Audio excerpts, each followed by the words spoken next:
लाल सलाम। लाल सलाम को देखने, सुनने, समझने वाले इस जन आंदोलन में शामिल सभी साथियों को लाल सलाम।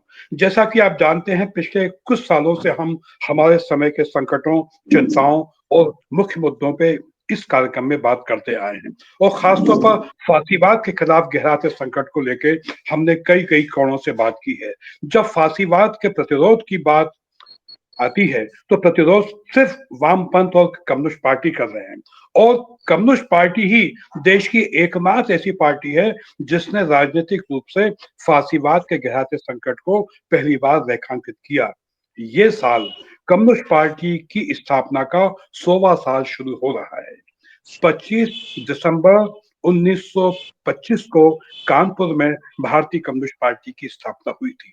तो भारतीय कम्युनिस्ट पार्टी की जब स्थापना हुई तो वो समय कैसा था, वो समय का परिदृश्य कैसा था, और भारतीय कम्युनिस्ट पार्टी की स्थापना की आवश्यकता क्यों थी, और फिर भारत की स्वाधीनता संग्राम में और भारत की स्वाधीनता के बाद जो भारतीय कम्युनिस्ट पार्टी, उसकी राजनीति का जो महत्व है, जो उसकी कुर्बानियां हैं, जो उसका संघर्ष है, इन सारे मुद्दों पे व्यापक रूप से बात करने के लिए आज फिर एक बार हमारे समय के प्रख्यात मार्क्सवादी चिंतक, भारतीय कम्युनिस्ट पार्टी और all India trade union Congress AITUC के वरिष्ठ नेता कॉमरेड अजित कुमार जैन जी हमारे साथ हैं। तो कॉमरेड अजित कुमार जैन जी, इस कार्यक्रम में आपका स्वागत है। आपको लाल सलाम। जी, कॉमरेड लाल सलाम। तो जैसा कि मैंने कहा, कॉमरेड जैन साहब, कॉमरेड अजित कुमार जैन जी, कि भारतीय कम्युनिस्ट पार्टी के जब स्थापना हुई तो परिदृश्य कैसा था, आखिर स्थापना की आवश्यकता क्यों थी, जबकि कांग्रेस जैसी पार्टी भी पहले से थी, और फिर स्वाधीनता संग्राम में भारतीय कम्युनिस्ट पार्टी और कॉमरेड साथियों का जो कुर्बानियां रही, जो संघर्ष रहा, और भारत की स्वाधीनता के बाद भी भारतीय कम्युनिस्ट पार्टी की राजनीति का जो महत्व है, जिस तरह फांसीवाद के खतरे को रेखांकित किया, मैं चाहूंगा कि विस्तार से आप अपनी बात कीजिए। आपका स्वागत है कॉमरेड अजित कुमार जैन जी। जी कॉमरेड जी। लाल सलाम जी कॉमरेड, सभी श्रोताओं के लिए बहुत जी बहुत धन्यवाद। जी। भारतीय कम्युनिस्ट पार्टी की स्थापना 25 दिसंबर 1925 को हुई थी। जी सोवियत रूस की समाजवादी क्रांति के पश्चात जी भारत सहित दुनिया के तमाम राष्ट्रीय मुक्ति आंदोलनों के जो सूत्रधार थे, सेनानी जी थे, उनमें एक नई चेतना, नए उभार साम्राज्यवाद के खिलाफ था। तो भारत के अंदर भी ब्रिटिश साम्राज्यवाद के खिलाफ समाज के तमाम हिस्सों के लोग उसके अंदर शामिल थे और संघर्ष कर रहे थे। 21-22 में गांधी जी और कांग्रेस के नेतृत्व में जो असहयोग आंदोलन प्रारंभ किया गया, जिसमें लाखों लाख स्त्री, पुरुष, मजदूर, किसान, दलित, आदिवासी उसमें शामिल हुए, लेकिन जी गांधी जी द्वारा अकस्मात उस आंदोलन को वापस लिए जाने से तमाम जी युवा, जोशीले, क्रांतिकारी युवाओं के अंदर निराशा और मोह भंग हुआ, और सोवियत रूस की क्रांति के आलोक में एक नया क्रांतिकारी मंच की वो तलाश में थी। ये स्थितियां भारतीय कम्युनिस्ट पार्टी की स्थापना के पूर्वाधार थे। भारतीय कम्युनिस्ट पार्टी की स्थापना के पूर्व ही ब्रिटिश सरकार ने 1924 में कानपुर षड्यंत्र केस, जिसमें कॉमरेड ऐसे डांगे, नलिनी दास गुप्ता, उस्मानी आदि के ऊपर मुकदमा चलाया। 4 साल की सजाएं दी गई, जिसके आरोप पत्र में लिखा था कि ये कम्युनिस्ट लोग ब्रिटिश सत्ता को पलटना और ब्रिटिश सम्राट की सार्वभौम प्रभुता को खत्म करने का षड्यंत्र कर रहे हैं। इस आरोप में उनको सजाएं दी गई। ये 24 की बात है। ये क्या कितना तेजी से आंदोलन बढ़ रहा था।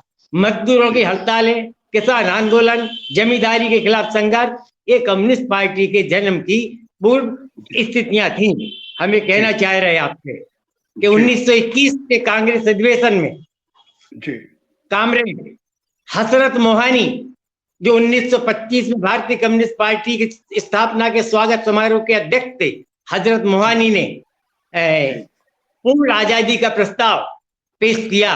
गांधी जी ने अनावश्यक और गैर जिम्मेदार ठहरा करके उस प्रस्ताव को खारिज किया।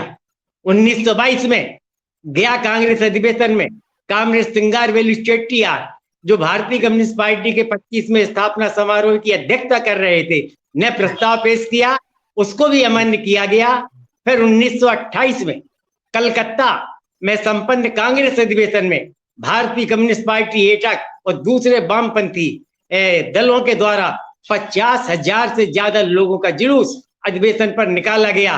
तब जाकर के 1931 के कराची कांग्रेस अधिवेशन में कांग्रेस ने पूर्ण आजादी का प्रस्ताव पास किया। लेकिन यहाँ मैं कहना चाहता हूँ, पूर्ण आजादी का प्रस्ताव तो पास किया, लेकिन भारतीय संप्रभुता को छोड़ दिया, जिसका दुष्परिणाम हमने 15 अगस्त 47 को देखा। देश आजाद हो गया, लेकिन भारत को संप्रभुता नहीं मिली और 47 से लेके संविधान लागू होने तक 1950 तक भारत में वाइसराय रहा। 1947 में हम आजाद हो गए, लेकिन पूर्ण संप्रभुता भारत को 1950 में हासिल हुई। 1910 से लेकर 1930 की अवधि में कांग्रेस का नेतृत्व और राष्ट्रीय आंदोलन का नेतृत्व अभिजात वर्गीय समाज के लोग कर रहे थे। कैम्ब्रिज रिटर्न यानी धनाढ्य परिवारों के जो बेटे वहां पढ़ रहे थे, उनके नेतृत्व में था। वर्ग दृष्टिकोण से उनकी दुर्बलता थी, वो आजादी के पक्ष में थे, लेकिन साम्राज्यवाद, सामंतवाद, संप्रदायवाद के खिलाफ वैचारिक शत्रुता उनकी नहीं थी। इसीलिए Congress dominion state, Gandhi ji dominion state, home rule, ऊपर से अंग्रेजों की सम्राट की बादशाहत रहे और नीचे भारतीयों का। लेकिन हिंदुस्तान की धरती पर केवल शहीद आजम भगत सिंह और कम्युनिस्ट थे जो कह रहे थे कि भारत को पूर्ण आजादी मिलना चाहिए और पूंजीवाद, संप्रदायवाद, सामंतवाद, इससे भी भारत को निजात मिलना चाहिए और एक समाजवादी व्यवस्था लागू होनी चाहिए। एक राष्ट्रीय आंदोलन के साथ एक आर्थिक, राजनीतिक और वैचारिक अभियान भी भगत सिंह और कम्युनिस्ट चला रहे थे। यही कारण है कि अंग्रेजों ने 1924 के कानपुर षड्यंत्र केस के बाद 1929 में मेरठ षड्यंत्र केस कम्युनिस्टों के ऊपर चलाया और वही आरोप उन्होंने दोहराया कि ब्रिटिश सरकार को हिंसा के द्वारा खत्म करके ब्रिटिश सम्राट के खिलाफ बगावत कर रहे हैं। हमें कहना चाह रहे हैं आपसे, आजादी की लड़ाई में ब्रिटिश सरकार को उलटने का मुकदमा केवल कम्युनिस्टों पर व मार्क्सवादी विचारधारा के लोगों पर चला है, बाकी गांधी जी, नेहरू या किसी के ऊपर नहीं। मैं ध्यान दीजिए, पेशावर षड्यंत्र केस जो मुस्लिम क्रांतिकारी थे, जो इतिहास में मुजाहिरीन के नाम से जाने जाते हैं, उनके ऊपर मास्को एजेंट का आरोप लगा करके 4 षड्यंत्र केस चलाए गए। 1924 का मेरठ षड्यंत्र, कानपुर षड्यंत्र केस, 1929 का मेरठ षड्यंत्र केस, सुभाष चंद्र बोस भगत सिंह के ऊपर लाहौर षड्यंत्र केस और सुभाष चंद्र बोस के सेनानियों पर लाल किले का षड्यंत्र केस उनके ऊपर चलाए गए। यानी कम्युनिस्टों और जेनाइन क्रांतिकारी, जो वैचारिक क्रांतिकारी थे, केवल ब्रिटिश सरकार ने उनके ऊपर मुकदमे चलाए। ये कम्युनिस्टों का साम्राज्यवाद के खिलाफ, सामंतवाद के खिलाफ, पूंजी के खिलाफ जो वैचारिक अभियान था, इससे अंग्रेज बड़े विचलित थे। यही कारण है कि कम्युनिस्ट पार्टी 1925 में बनी और 1947 तक केवल 2.5-3 साल कानूनी रही। बाकी अंग्रेजों ने प्रतिबंध लगा के रखा, बाकी कांग्रेस पे या किसी अन्य राजनीतिक दल पर अंग्रेजों ने प्रतिबंध नहीं लगाया। हम ये सौभाग्यशाली हैं कि आजाद भारत में भी कम्युनिस्ट पार्टी एकमात्र राजनीतिक दल था जिसके ऊपर नेहरू सरकार ने प्रतिबंध लगाया था। ये हम गौरवशाली हैं। हमें आपसे कहना चाह रहे हैं, राष्ट्रीय आंदोलन आजादी के पहले हिंदुस्तान के जितने क्रांतिकारी समूह थे, गदर आंदोलन, उसके तमाम नेता, सोहन सिंह भकना, संतोष सिंह, ये कम्युनिस्ट पार्टी में शामिल हुए। भगत सिंह के साथी अजय घोष, जो 1955 से लेकर 1961 तक भारतीय कम्युनिस्ट पार्टी के राष्ट्रीय महासचिव रहे, उनके साथी भारतीय कम्युनिस्ट पार्टी में शिव वर्मा, तमाम क्रांतिकारी गढ़वाल रेजिमेंट के सार्जेंट ब्रिटिश सरकार से विद्रोह करके भारतीय कम्युनिस्ट पार्टी के अंदर शामिल हुए। चटगांव सत्याग्रह की महिला हीरो कल्पना दत्त जोशी आदि गणेश सिंह भारतीय कम्युनिस्ट पार्टी के अंदर शामिल हुए। तो हम देखते हैं इस तमाम सराउंडिंग में उस वक्त के ऊपर जितने जान को हथेली में लेके खेलने वाले क्रांतिकारी थे, वो सिर्फ कम्युनिस्ट पार्टी की तरफ आगे बढ़ रहे थे और कम्युनिस्ट पार्टी ने सारी चीजों को अंजाम दिया। 1945 के अंत में ब्रिटिश वायु सैनिकों ने हड़ताल की। 1946 में ब्रिटिश नौसेना के अंदर जो भारतीय सैनिक, नाविक और अधिकारी थे, उन्होंने हड़ताल की। कराची बंदरगाह, बंबई बंदरगाह और दूसरे बंदरगाहों पर उन्होंने हड़ताल कर दी, बगावत कर दी और उन्होंने 3 झंडे लगाए, हरा मुस्लिम लीग का, सफेद कांग्रेस का और लाल कम्युनिस्ट पार्टी का झंडा लगाया और देश की तमाम पार्टियों से और जनता से उन्होंने अपने लिए समर्थन की, सहयोग की अपील की। जब कांग्रेस और मुस्लिम लीग ने नौसेना के विद्रोही जवानों का, अधिकारियों का समर्थन करने से इनकार कर दिया, तो उन्होंने सफेद झंडा निकाल के और हरा झंडा निकाल के समुद्र में फेंक दिया और लाल झंडा लेकर के बंबई की सड़कों पर निकले। और जब बंबई की सड़कों पर निकले तो कामरेड डांगे के नेतृत्व में मुंबई गिरनी कामगार यूनियन एटक के 2 लाख से ज्यादा मजदूरों, कम्युनिस्टों ने उनके स्वागत में रैली निकाल करके उनके साथ में अपनी एकजुटता का इजहार किया था।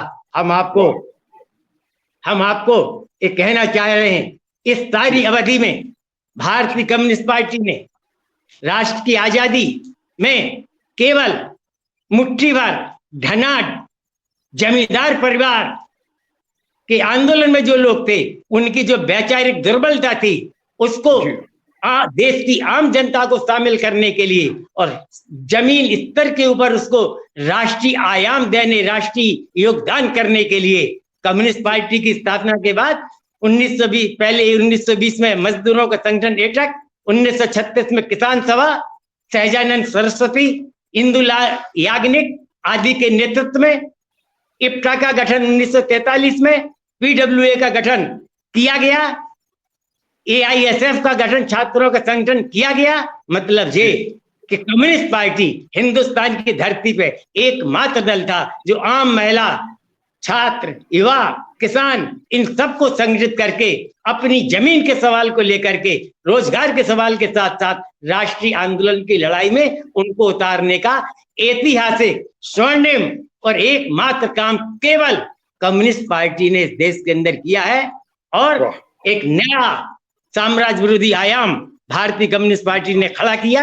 ये भारतीय कम्युनिस्ट पार्टी का राष्ट्रीय आंदोलन की लड़ाई में महत्वपूर्ण योगदान है। हम ये कहना चाहते हैं कि राष्ट्रीय आजादी की लड़ाई में ब्रिटिश शासन काल में भारत की जेलों में सबसे अधिक समय रहने वाले कम्युनिस्ट नेता कामरेड नक्षत्र मालाकार थे। 33 साल की सजा के बाद, आजादी 15 अगस्त 45 के बाद उनको जेल से रिहा किया गया। इस सबका जनता के अंदर कम्युनिस्टों की क्या स्वीकार्यता थी, उसका एक प्रमाण मैं आपको देना चाहता हूं कि 1952 में प्रथम लोकसभा का जो चुनाव हुआ आंध्र प्रदेश से, कामरेड रवि नारायण रेड्डी देश में सर्वाधिक मत लेकर जेल में रहते हुए विजयी हुए थे। नेहरू जी को भी दूसरे नंबर के ऊपर वोट मिले थे। ये जनता के बीच में कम्युनिस्टों की जबरदस्त एक प्यार की, उनके प्रति विश्वास की, समर्थन का एक पैमाना था। हम ख्याल कराना चाहते हैं, ये जो कांग्रेस के धनाढ्य कैम्ब्रिज रिटर्न नेताओं की जो वैचारिक दुर्बलता थी, उनकी वैचारिक दुर्बलता मतलब थी उनका कम्युनिस्ट विरोध। 1947 में नेहरू जी के नेतृत्व में जो अंतरिम सरकार बनी, उसमें नेहरू जी ने बाद में जनसंघ के संगठनकर्ता श्यामा प्रसाद मुखर्जी को मंत्रिमंडल में शामिल किया, अंबेडकर को शामिल किया, जी लेकिन कम्युनिस्टों को शामिल नहीं किया। जी कहने को तो कहते हैं कि एक हमने राष्ट्रीय सरकार बनाई थी, जी लेकिन राष्ट्रीय सरकार में भी वैचारिक शत्रु विचारधारा के आधार पर कम्युनिस्ट थे, उनको शामिल नहीं किया। और जनसंघ को समर्थन रखने वाले सांप्रदायिक आरएसएस के लोग श्यामा प्रसाद मुखर्जी को ये दृष्टि भी, ये तथ्य भी हमको याद रखना चाहिए। हमें कहना चाहते हैं कम्युनिस्ट पार्टी जन्म के पहले से जन्म के बाद तक जी पेप्सू का आंदोलन, केरल में अलप्पा का किसानों का आंदोलन, तेभागा का आंदोलन, बंगाल में अकाल पीड़ितों का आंदोलन के सब में राष्ट्रीय आजादी की लड़ाई के सवाल, बंधुआ मजदूरी के खिलाफ जो जमीन पर कब्जा करने का सवाल, इन सवालों को लेकर के कम्युनिस्ट पार्टी राष्ट्रीय आजादी की लड़ाई के साथ लगातार उसको हमने आगे चलाया है। जी इसका चरम बिंदु 1946 से लेकर के 1948 तक भारतीय कम्युनिस्ट पार्टी ने देश की आजादी को पुख्ता करने के लिए रजाकारों के खिलाफ जो सामंत रियासतें हिंदुस्तान में विलय करने से इनकार कर रही थी, उनमें सबसे बड़ी रियासत निजाम हैदराबाद की रियासत थी। भारतीय कम्युनिस्ट पार्टी ने 46 से 48 तक वहां पर जबरदस्त सशस्त्र आंदोलन किया, जिसमें कम्युनिस्ट पार्टी के 4000 नेता और समर्थक उसमें शहीद हुए, 2500 गांव को आजाद कराया और 10 लाख एकड़ भूमि को उनके बीच में बंटन करके मुक्त बंधुआ मजदूरों को भूस्वामी हमने कम्युनिस्ट पार्टी ने बनवाया। अंत में भारत सरकार ने इंडियन आर्मी को भेज करके बमबारी करके हमको कुचला, लेकिन ये शहादत सामंतवाद के को जमीन में गाड़ने के लिए कम्युनिस्ट पार्टी के संघर्ष की शहादत का जो ऐतिहासिक मुद्दा हमारे सामने है, ये कम्युनिस्ट पार्टी ने फर्ज अदा किया है। हम आपको ये कहना चाह रहे हैं कि इस देश के अंदर तमाम जनता के बीच में सारे दमन के बावजूद कम्युनिस्ट पार्टी ने शहादत और कुर्बानी के झंडे गाड़े हैं। 1956 में 57 में केरल में कम्युनिस्ट पार्टी चुनाव जीत करके आई। ये दुनिया के विश्व कम्युनिस्ट आंदोलन में अजीब घटना थी कि ऊपर एक बुर्जुआ शासन, बुर्जुआ संविधान और उसके अंतर्गत एक राज्य में निर्वाचित सरकार कम्युनिस्ट पार्टी की जीत के आना और आंध्र प्रदेश के अंदर कुछ सीटों से पीछे रह जाना, वरना 2 राज्यों में कम्युनिस्ट पार्टी की सत्ता बन जाती, एक विश्व कम्युनिस्ट आंदोलन में नया अनुभव था। भारतीय कम्युनिस्ट पार्टी ने 1958 में जो अमृतसर पार्टी कांग्रेस हुई, इस अनुभव से भारतीय कम्युनिस्ट पार्टी को आगे का भविष्य दिया और अपने संविधान में संशोधन किया और प्रोग्राम में संशोधन कर विश्व कम्युनिस्ट आंदोलन को दिशा दी। भारतीय कम्युनिस्ट पार्टी ने 1958 में बहुदलीय शासन प्रणाली को मंजूर किया, जबकि सारी दुनिया की कम्युनिस्ट पार्टियां एक दलीय शासन प्रणाली को मानती थी। भारतीय कम्युनिस्ट पार्टी ने जनता की धार्मिक आस्था को बरकरार रखने का गारंटी उसके अंदर हमने पारित किया। मैं फक्र से कहना चाहता हूं, विश्व की कम्युनिस्ट पार्टियों ने उस समय भारतीय कम्युनिस्ट पार्टी की समझ की निंदा नहीं की, लेकिन समर्थन नहीं किया। यदि सोवियत संघ, यूरोपीय कम्युनिस्ट पार्टियां और दुनिया की कम्युनिस्ट पार्टियां 58 में भारतीय कम्युनिस्ट पार्टी की समझ को स्वीकार कर लेती, तो शायद सोवियत संघ में समाजवाद, यूरोपीय देशों में समाजवाद का प्रभाव नहीं होता। तो भारतीय कम्युनिस्ट पार्टी न केवल भारत की आजादी की लड़ाई में और आजादी के बाद भारत के निर्माण में क्रांतिकारी, वैचारिक और थ्योरेटिकल मार्गदर्शन और नेतृत्व दिया है, बल्कि विश्व कम्युनिस्ट आंदोलन के लिए भी भारतीय कम्युनिस्ट पार्टी के नेताओं ने मार्गदर्शन समय समय के ऊपर दिया है। हम ये कहना चाह रहे हैं, आजादी के बाद आज जो भारत, विशालकाय भारत आपके सामने दिख रहा है, पाकिस्तान जिंदा है, हमसे टूट के बना है, लेकिन पाकिस्तान में प्रजातंत्र जिंदा नहीं है। क्यों? पाकिस्तान के अंदर पब्लिक सेक्टर नहीं है, सार्वजनिक क्षेत्र पाकिस्तान में नहीं है, तो वहां का लोकतंत्र और आजादी भी सुरक्षित नहीं है। लेकिन जी। भारत के अंदर आजादी और लोकतंत्र इसलिए जिंदा है कि भारत के अंदर पब्लिक सेक्टर काफी मजबूती के साथ जिंदा है, और इसको बनाने में भारतीय कम्युनिस्ट पार्टी का रणनीतिक, बौद्धिक और राजनीतिक कौशल बहुत महत्वपूर्ण है। और भेल का, गेल का, रेल का, बैंक का, बीमा का, कोयले का, स्टील का, ये सब इनको राष्ट्रीयकरण कराने में केवल वो 69 के दौर को याद कीजिए, 67 से 69 का हिंदुस्तान की राजनीति में पहला मौका था। मार्क्सवादी समझ है, जब राजनीतिक, आर्थिक और खाद्य संकट पैदा हो जाता है, विद्रोह की, क्रांति की स्थितियां पैदा हो जाती हैं। 67 में पहली बार रुपए का डिवैल्यूएशन हुआ। 67-68 में भयंकर खाद्यान्न का संकट, वो अमेरिका PL 480, इतिहास में हमें ढूंढना पड़ेगा लाल गेहूं, तब हिंदुस्तान की आबादी जिंदा थी, वरना करोड़ों लोग भूख के अकाल में समा जाते। वो दौर था जब अमेरिकन साम्राज्यवादियों ने और भारतीय प्रतिक्रियावादियों ने षड्यंत्र करके इस संकट से देश को पलटने का, देश की दिशा को पलटने का, सत्ता पे कब्जा करने का एक षड्यंत्र किया। कांग्रेस में फूट डाली, सिंडिकेट बना करके, और एक प्रतिक्रियावादी शासन व्यवस्था, जो बैंक राष्ट्रीयकरण के विरोधी थे, जो राजाओं के पृथ्वी पर खत्म करने के विरोधी थे। और तब कम्युनिस्ट पार्टी ने कहा, यदि पृथ्वी पर समाप्त करोगे, बैंकों का राष्ट्रीयकरण करोगे, कोयला खदानों का राष्ट्रीयकरण करोगे, तो कम्युनिस्ट पार्टी आपका समर्थन करेगी। और वो सारे काम हुए। इसलिए कम्युनिस्ट पार्टी ने आजादी की लड़ाई के पहले और 15 अगस्त 47 के बाद इस देश की सार्वभौमिकता, आर्थिक स्वावलंबन और सार्वजनिक क्षेत्र को निर्माण करने में, आगे बढ़ाने में काफी महत्वपूर्ण और अग्रणी और स्वर्णिम भूमिका अदा की है।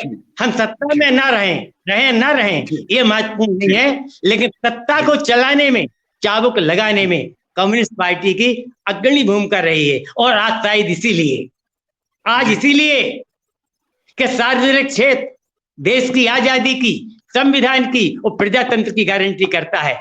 इसीलिए RSS के नेतृत्व वाली सरकार के प्रधानमंत्री नरेंद्र मोदी संविधान पे हमला कर रहे हैं, धर्मनिरपेक्षता के ऊपर हमला कर रहे हैं, और चुन कर सार्वजनिक क्षेत्र की हत्या कर रहे हैं।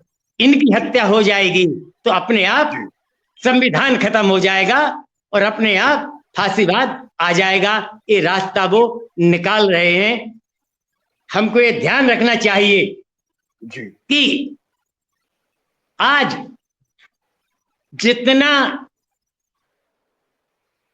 बंदूक से फांसीवाद नहीं आ रहा है हिंदुस्तान के अंदर, हिटलर और मुसोलिनी का फांसीवाद बंदूक से पैदा हो रहा था, लेकिन ये RSS भाजपा का फांसीवाद संसद की गली से निकल रहा है और संसद के द्वार से होता हुआ आ रहा है। हाई कोर्ट का एक अभी मौजूदा जज 15 दिन पहले कहता है अल्पसंख्यकों के कोई अधिकार नहीं है, बहुसंख्यकों का, संवैधानिक पद के ऊपर बैठे हुए। 1991 का धार्मिक उपासना स्थल अधिनियम बरकरार है, संविधान में संशोधन होकर संविधान का अंग है, लेकिन उत्तर प्रदेश की और अन्य राज्यों की नीचे की अदालतें इस कानून को नजरअंदाज कर तमाम मुस्लिम धर्म स्थलों, मस्जिदों का सर्वे करा करके के मंदिर है कि क्या है, ये है, वो है, ये सब उस कानून को उलटने का काम, यानी संवैधानिक दायरे में, कानून के दायरे में संविधान की हत्या करने का काम बहुत षड्यंत्र पूर्वक किया जा रहा है। ये फांसीवाद का खतरा हमारे देश में है। ये लोकतंत्र और संविधान के ऊपर बहुत बड़ा खतरा हमारे सामने खतरा है कि तमाम संवैधानिक एजेंसियां, चुनाव आयोग, CBI, ED, इन सब का नाजायज दुरुपयोग करके केवल विपक्षी लोगों को परेशान किया जा रहा है। हम बहुत दुखी हैं। हमारे देश के प्रधानमंत्री लाल किले की प्रचार प्राचीर से अभी 15 अगस्त 2024 को उन्होंने अपने भाषण में एक नया शब्द इस्तेमाल किया, कलम का नक्सलवाद, यानी लेख की बुद्धिजीवियों का नक्सलवाद। उसके पहले कह रहे थे अर्बन नक्सलवाद, उसके पहले कह रहे थे कि वामपंथी नक्सलवाद, यानी तमाम बुद्धिजीवियों को इन सब के ऊपर हमला करने का काम, उनको निशस्त्र करने का काम, बौद्धिक गुलामी लाने का काम, ये सब वो कर रहे हैं। क्योंकि विचार इनके खिलाफ संघर्ष देता है तो उसको वो मौथरा करना चाह रहे हैं, हमें कहना चाह रहे हैं।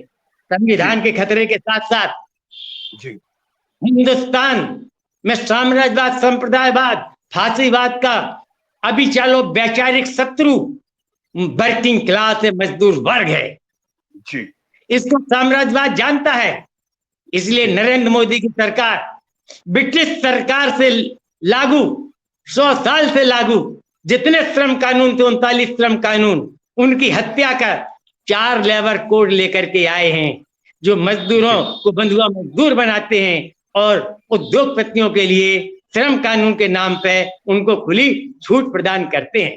3 किसान कानून के नाम पर अडानी अंबानी पुराने भूस्वामियों को पुनर्स्थापित करने के लिए किसानों की जमीन इनको हैंडओवर कराने का साजिश इन 3 श्रम कानूनों के द्वारा नरेंद्र मोदी करने के लिए जा रहे हैं, जिसके खिलाफ 2 साल 3 साल से दिल्ली की बॉर्डर पर हमारे देश के लाखों लाख किसान लगातार लाखों की तादाद में आंदोलनरत हैं। लेकिन उनको देशद्रोही, ये सरकार उनको देशद्रोही कहती है।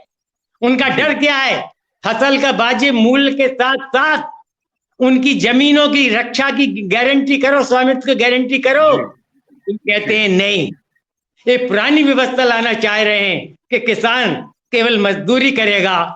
जिस तरीके से ये माल ला करके बड़े माल हर बड़े शहरों में स्थापित करके तमाम छोटे दुकानदार और मध्यम वर्गीय व्यवसायियों का रोजगार च्युत करके उनको कमीशन एजेंट बनाने जा रहे हैं। यही मामला किसानों में 3 श्रम कानून लाए, 3 कृषि कानून ला करके उनको गुलाम बनाने का काम कर रहे हैं। इतना ही नहीं, इस देश को, जनता को प्रताड़ित करने के लिए इस नाम पर ब्रिटिश काल के तमाम CRPC, इंडियन पेनल कोड, ये बोले आपराधिक कानून हमने बदले हैं। इन आपराधिक कानूनों को बदल के 3 आपराधिक दंड संहिता लेकर के आए हैं। इसका नतीजा क्या है?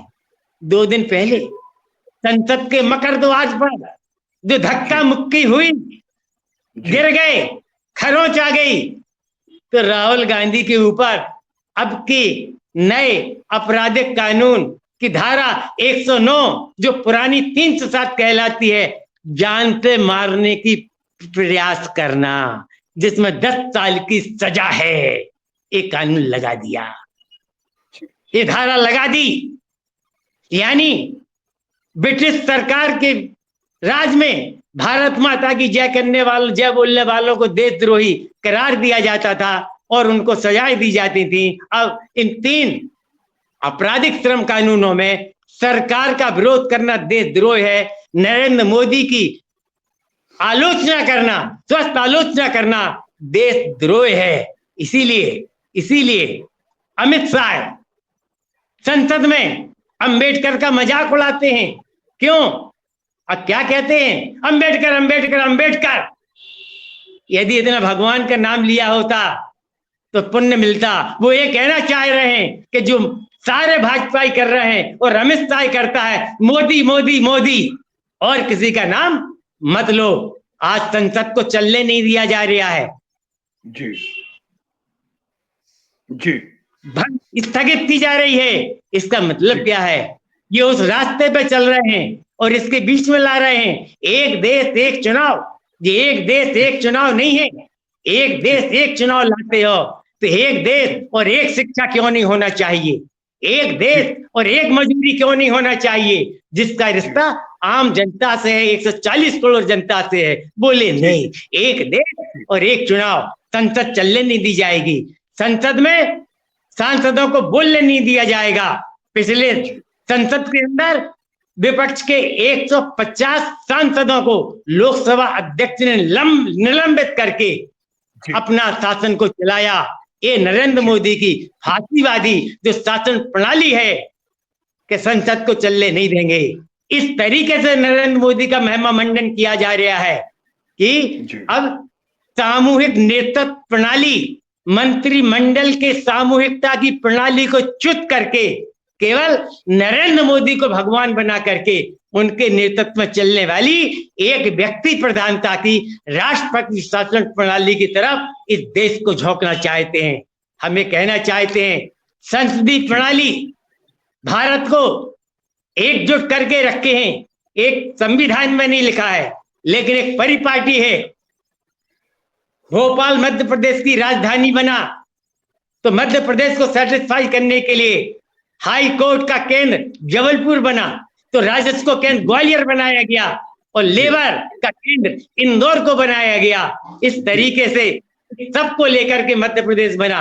ये देश के अंदर था उत्तर का प्रधानमंत्री तो दक्षिण का राष्ट्रपति, ये राज्यसभा अध्यक्ष यदि पूरब का है तो पश्चिम का लोकसभा अध्यक्ष, ये मंत्री यहाँ से, यानी सारे लोगों को समाहित करना इस संसदीय प्रणाली में संभव है। और एक व्यक्ति यदि बनता है तो फिर क्या कहते हैं जो पहले कहते रहे हैं, एक देश, एक नेता, एक भाषा, एक पहनावा, एक बोली, एक खाना।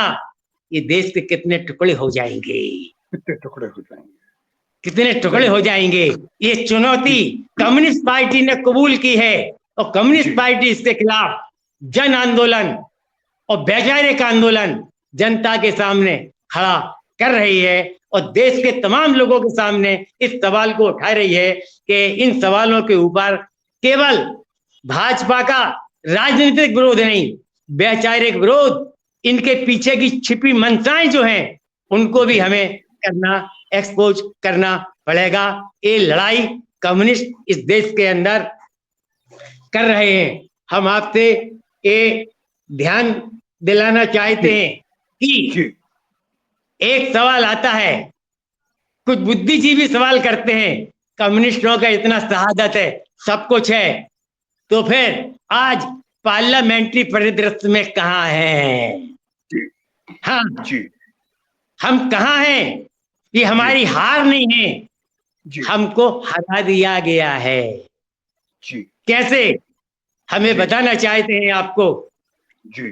क्रोनिक कैपिटलिज्म जो चल रहा है, दरबारी पूंजीवाद, अडानी अंबानी, इस 7 पूंजीवाद, जिसका दुष्परिणाम क्या है? दुनिया का नंबर 2 का पूंजीपति भारत के अंदर है। भारत तृतीय अर्थव्यवस्था बनने जा रहा है और 81 करोड़ जनता 5 करोड़ राशन के लिए लाइन में लगी है जी।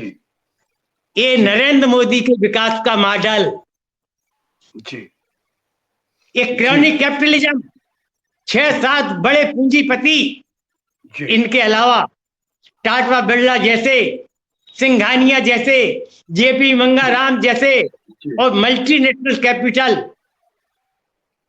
वो ये कह रहे हैं इन 6-7 चोरों को लूटने का लाइसेंस मोदी जी केवल क्यों दिया? हम भी तो परस के चोर हैं, हमको क्यों नहीं दे रहे हो? ये पूंजीवाद का, मल्टीनेशनल कैपिटल का आंतरिक द्वंद, आंतरिक संघर्ष जी, उनके अंदर दरार आई है जी। तो ध्यान दीजिए, लोकसभा चुनाव के 3 महीना पहले जी इस सरकार ने जब कांग्रेस के वो क्या कहते हैं, बैंक के खाते सीज कर दिए थे, तब कांग्रेस अध्यक्ष खड़गे और राहुल गांधी का बयान आया था, समोसा खाने को पैसे नहीं है जी। लेकिन चुनाव में देखा धन खर्च करने में कांग्रेस कहीं पीछे नहीं है जी। हम कम्युनिस्टों ने चुनावी बांड को बहिष्कार किया। दुनिया के जितने घोटाले हैं उनको हमने बरी हैं और हमको छोड़ के क्या एनडीए घटक हो, सब उसके अंदर शामिल हैं। तो उन तमाम पूंजीपतियों ने अपने द्वार खोल दिए तिजोरियां खोल दी जी क्रोनी कैपिटलिज्म के खिलाफ जी कि मोदी को हराओ। जी एक कांग्रेस धोखे में है कि भाजपा की सीटें कम हो गई। एक कांग्रेस की जीत नहीं है, जी ये क्रॉनिक कैपिटलिज्म के खिलाफ मौजूद जो कैपिटलिज्म है जी ये उसकी जीत है। ये एजेंडा उनने बनाया, उनको हटाओ। जी उनने सही इनके बात। लिए पैसा दिया, टीएमसी ने, जेडीयू ने, जी अखिलेश यादव ने, जी लालू यादव की पार्टी ने इलेक्शन बांड लिए हैं। हवाला दिवाला में सब मुकदमे इनके ऊपर हैं, उनसे जी पैसे लिए हैं। कम्युनिस्टों ने नहीं लिए। जी तो उन पूंजीपतियों ने शर्त रखी जितना लेना लो, इनको हराओ, तुम जीतो। लेकिन अनिवार्य शर्त है कि कहीं भी कम्युनिस्टों को कोई स्पेस नहीं मिलना चाहिए। नहीं, सही कहा आपने, बहुत सही बात इसलिए रेखांकित किया। इसलिए हम हारे नहीं हैं, हम हरा दिए गए हैं। लेकिन पार्लियामेंट्री स्ट्रेंथ से कम्युनिस्टों का मूल्यांकन नहीं होता। कम्युनिस्टों का मूल्यांकन जनता के समर्थन से, सड़कों पे उमड़ते हुए सैलाब से और कुर्बानियों से, उस शहादत से होता है। लेनिन ने हमको शिक्षा दे करके गए हैं, ए कम्युनिस्टों, फल की चिंता मत करो, जनता के बीच में संघर्ष करो। लोगों को मालूम होना चाहिए ये कम्युनिस्ट हैं। जब असंतोष की वस्तुगत और मनोगत स्थितियां परिपक्व हो जाएंगी, रात में तुम 50 होगे और सवेरे तुम 5000 हो जाओगे। इस ढंग से मैं कहना चाहता हूं, आज जुडिशरी के लोग, bureaucrats, big bureaucrats, scientist, intellectual, महिलाएं, छात्र, युवा, कर्मचारी, मजदूर, किसान, सारे लोग संघर्ष के मैदान में है। यानी भारतीय जनता का जर्रा जर्रा में असंतोष है और लड़ाई के मैदान में है। जब ये असंतोष चरम पे पहुंच जाएगा तब उनको एक क्रांतिकारी नेतृत्व चाहिए, तब वो कम्युनिस्टों को ढूंढते हुए आएंगे। क्योंकि ईमानदार और परस्पर क्रांतिकारी नेतृत्व केवल कम्युनिस्ट देते हैं। इसलिए लेनिन ने कहा, चिंता नहीं करो, अपने रास्ते के ऊपर वैचारिक प्रतिबद्धता के साथ, वर्ग चेतनशीलता के साथ निरंतर चलते रहो। शाम को तुम 50 होगे, सवेरे तुम्हारी तादाद 5000 और 25000 होगी और क्रांति की स्थितियां पैदा हो जाएंगी। एक पॉइंट की तरफ मैं आपका, जनता का ध्यान और आकर्षित करना चाहता हूँ। जी जी कम्युनिस्ट पार्टी 1925 से बाद और 25 से पहले सामंतवाद, जमींदारी व्यवस्था के खिलाफ संघर्ष की चैंपियन है। जी 1969 में भारतीय कम्युनिस्ट पार्टी हिंदुस्तान का एकमात्र राजनीतिक दल है जिसने दलितों को, आदिवासियों को, पिछड़ों को जमीन जोतो आंदोलन चलाया। और कम्युनिस्ट पार्टी ने निर्णय किया कि कम्युनिस्ट पार्टी का प्रत्येक नेता, राष्ट्रीय स्तर का, प्रादेशिक स्तर का, जिला स्तर का नेता, तमाम मेंबर ऑफ पार्लियामेंट, तमाम एमएलए को, सबको उस लड़ाई में शामिल होना कंपलसरी किया गया था। जो लड़ाई में शामिल नहीं होंगे संघर्ष में, उनको कम्युनिस्ट पार्टी छोड़ना पड़ेगी। सारे देश में कम्युनिस्ट पार्टी ने ये जमीन जोतो आंदोलन चलाया। तब उस समय राज्यसभा में कम्युनिस्ट संसदीय दल के नेता कॉमरेड भूपेश गुप्ता मध्य प्रदेश के शहडोल में बिड़ला की जमीन पर कब्जा करने के लिए शहडोल आए हुए थे। इस देश के अंदर राष्ट्रव्यापी जमीन जोतो आंदोलन में 100 से ज्यादा हमारे नेता शहीद हुए, 13 लाख से ज्यादा जेल गए और 70 से लेके 75 की अवधि में 1 करोड़ एकड़ से ज्यादा जमीन बांटी गई। पहली बार दलितों को, आदिवासियों को, पिछड़ों को, जो बंधुआ मजदूर हुआ करते थे, जब जमीन का टुकड़ा 1 एकड़ का, 2 एकड़ का और मकान बनाने के लिए 100 फीट का एक जमीन का टुकड़ा उनके लिए मिला। पहली बार हजारों साल से वंचित, पीड़ित इस तबके को पहली बार जमीन का स्वामित्व मिल सकता है। ये अलख, ये ज्योति, ये विश्वास कम्युनिस्टों ने, केवल कम्युनिस्टों ने उनके अंदर पैदा किया। परिणाम क्या है? 71 के चुनाव के बाद इसका मध्य प्रदेश की विधानसभा में 5 कम्युनिस्ट चुनाव जीत करके पहुंचे थे। उत्तर प्रदेश की विधानसभा में, बिहार की विधानसभा में, संसद के अंदर कम्युनिस्टों की तादाद बड़ी थी। कम्युनिस्टों की इस रणनीतिक भूमिका से ये क्रांतिकारी तबके को क्रांतिकारी आंदोलन में शामिल करने से, वंचितों में उछाल लाने से, वैचारिक उनके अंदर उछाल लाने से भारत के सरमाएदार, इजारेदार, पूंजीपति, सामंत, जमींदार, संप्रदायवादी घबरा गए कि अब वो वक्त दूर नहीं है जब लाल किले पर लाल निशान गाड़ेगा मजदूर किसान। 10-5 साल में ये नारा चरितार्थ होने जा रही है। कम्युनिस्टों के बढ़ता हुआ समर्थन दलितों में, पिछड़ों में, आदिवासियों में, तो उन्होंने एक बहुत जबरदस्त षड्यंत्र किया। ध्यान दीजिए, 69 में, 70 में जमीन जोतो आंदोलन के पहले काशीराम का उदय नहीं हुआ था जी। उसके बाद एक काशीराम का उदय हुआ।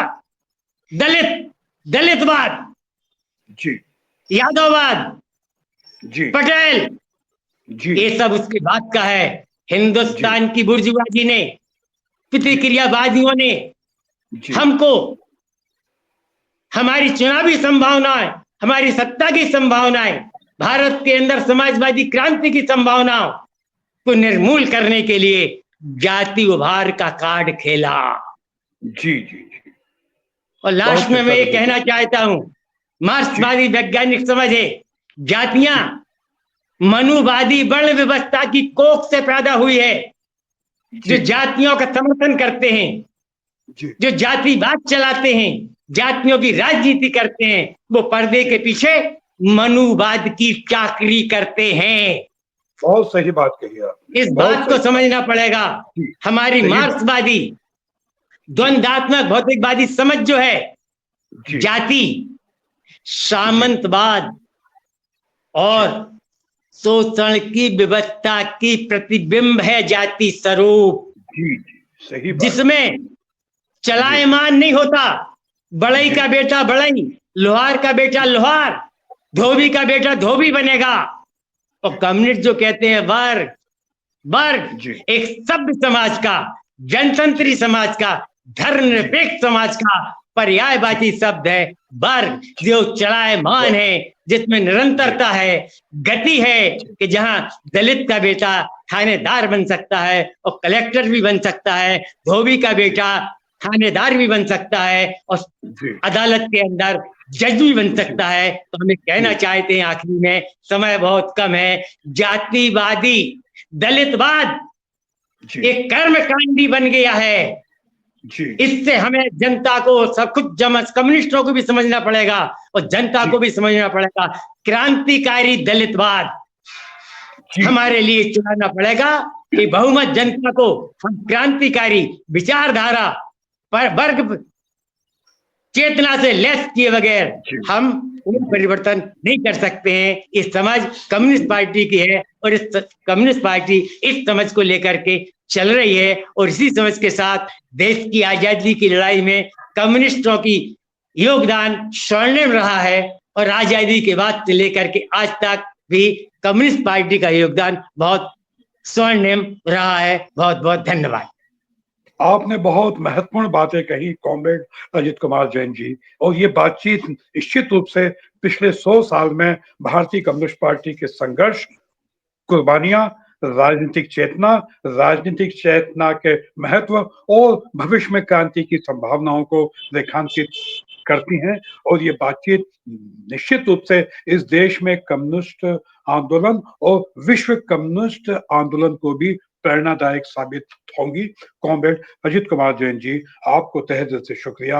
आपको लाल सलाम। लड़ेंगे और जीतेंगे। इनकलाब जिंदाबाद। लाल सलाम, लाल सलाम, लाल सलाम, लाल सलाम, लाल सलाम।